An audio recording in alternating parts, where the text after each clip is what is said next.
5/6 of the Earth's surface is covered by water.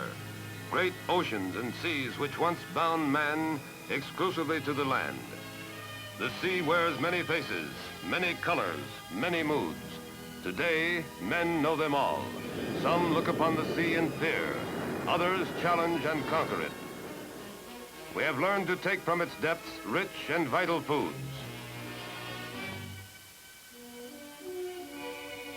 And we have mastered its surfaces to carry us to far places. We have tapped its vast resources of nature's gifts, such as oil. Unlike the sea, the land is vulnerable. It can be scarred and desecrated. Man's life and work destroyed in an instant by bombs. But a bomb dropped into a seaway hurts only those things subject to a direct hit. The sea itself is indestructible. Man has not yet devised a more versatile vehicle than the seaplane. With it, he has conquered the sea and created a defense for his land. With seaplanes, he can resist the sea's most deadly denizen, the submarine. With water-based aircraft, he can invade or defend remote outposts. And from these forward areas, he can strike against aggressors. If you want to romance its possibilities, said the Secretary of the Navy recently, imagine the numberless bases from which a seaplane can operate. The oceans and seas will be its bases. These water fields will cost nothing. They will require little maintenance, and their use will pose no problem of sovereignty. Here in the shelter of lagoons and islands, repairs can be made, emergencies remedied, and servicing performed. Using equipment and materials carried within the planes themselves, seaplane crews can perform all but the most major maintenance jobs far from expensive and vulnerable land bases. Today's water-based aircraft are designed to literally live on the sea, not just use its surface for landings and takeoffs. They are almost completely mobile, their operation confined only to the sea itself. Seaplane squadrons can operate efficiently and effectively many thousands of miles away from their homes for long periods of time.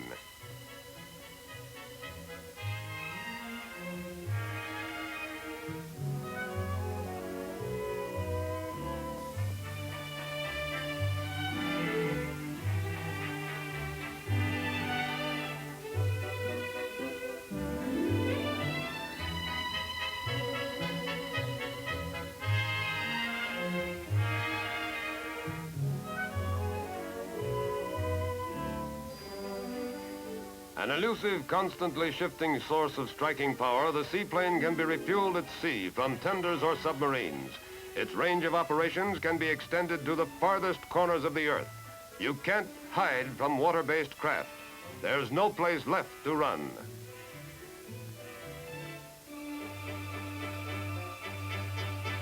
From their forward area bases, U.S. Navy seaplanes seek out and destroy attackers. Our patrols maintain a constant vigilance. They are our real first line of defense.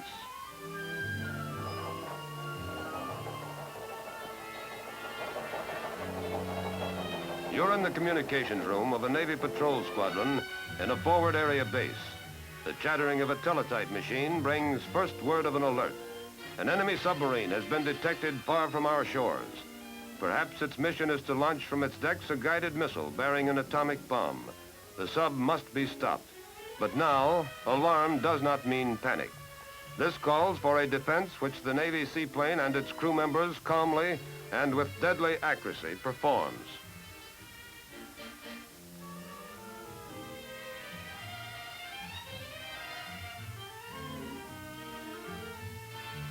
The seaplane's officers standing by for just such an alarm are summoned.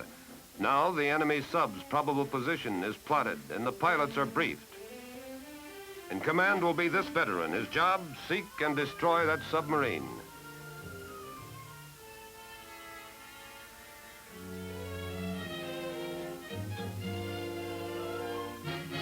Calmly, the pilot, co-pilot, and navigator prepare to board their plane. The sub may still be hours away. There's no need to rush, at least not yet. The seaplane's crew, alerted and ready, also is waiting. This could be another dry run, or it could be the real thing. You never know until you've got him in your sights.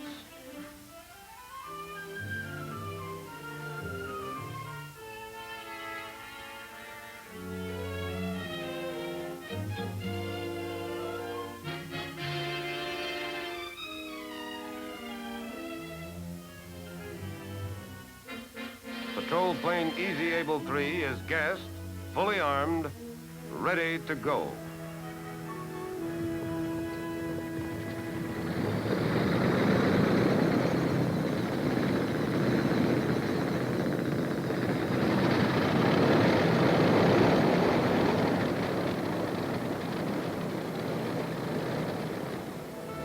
Down the ramp and over the side into the unlimited sea, which is its indestructible runway.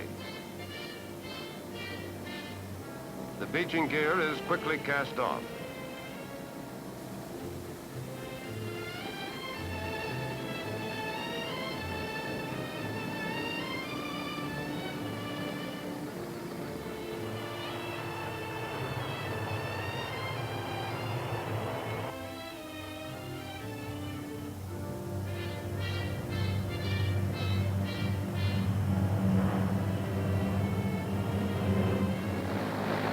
Now the real search begins. Somewhere out there in the vast waters lurks the enemy. Sharp eyes, radar, and other electronic devices will find them.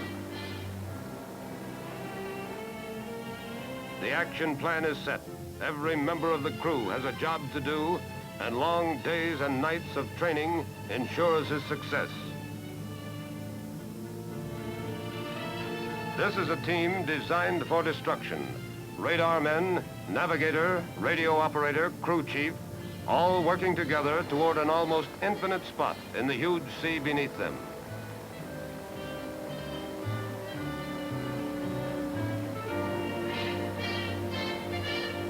Methodically, Easy Able 3 begins to seek its prey, already narrowing the area to be searched. Hidden in its bomb bays, ready for instantaneous action, is a cargo of death.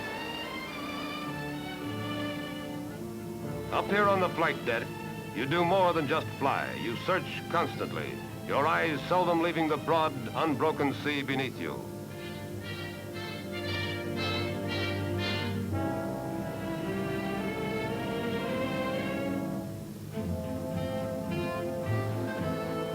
The sea dwarfs EA-3, but she is capable of searching these waters for many hours, for 2,500 nautical miles without sitting down. Sometime, somewhere, before she has exhausted her gas, she must find and destroy that submarine. The long electronics fingers of radar probe for its victim, an unwavering guard against danger from beneath. And each minute, the crew of this patrol plane knows relative positions.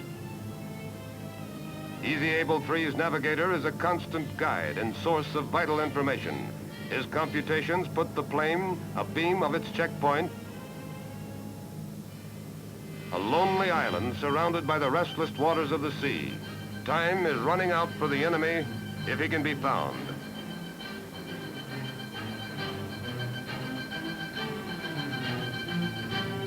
Hour after hour, the long search continues. Men and machines scanning the Earth's watery surface for the invader. That miracle of electronics, radar, stabs into the unknown. The navigator constantly keeps his pilot informed. The course is shifted.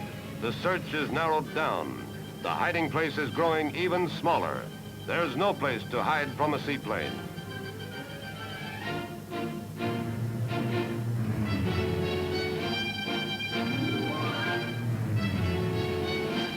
The men out back are guiding Easy Able 3 ever closer now.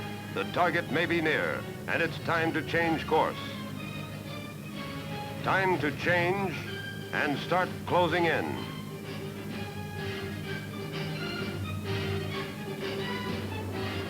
Somewhere down below, not far away now, the sub is hiding.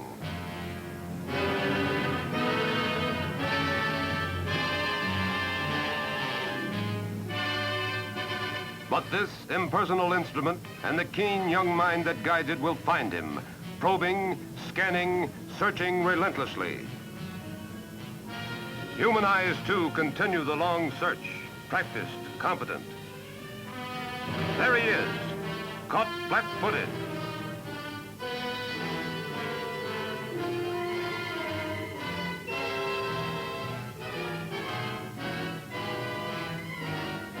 Radio flashes his position, just in case. Now the wily invader has dived for safety, so underwater detection devices will have to dig him out, and they do. His position is spotted. Begin the bomb run.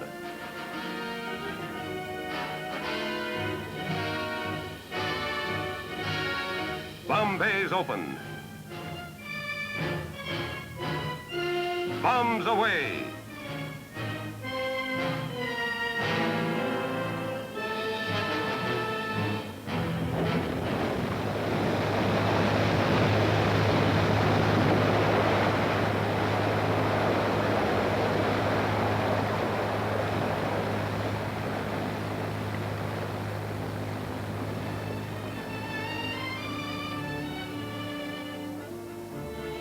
Well done. After you've tracked him on paper, it's great to actually see the end, scratch one sub. Now is the time for brief rejoicing and congratulations, and a happy word is flashed home. This is the good feeling, secure in the knowledge that you have done a good and important job. Now you can relax and consider. Consider the task of the seaplane today. Today, they are guarding our sea lanes and coasts. This has been a mission typical of seaplane performance. It is the kind we may be called upon to perform many more times in the future against a newer, swifter, and more deadly enemy. But if this warfare ever comes, we are ready. For already in existence is the world's first multi-jet seaplane. This is the Martin P6M SeaMaster, a 600-mile-an-hour seaplane. It is an attack mine layer and a reconnaissance plane. It is a pioneer aircraft in the Navy's new concept of mobile seaplane striking forces. It is a glimpse into the future of water-based aircraft. The jet-powered seaplane of today equals the performance of land-based aircraft.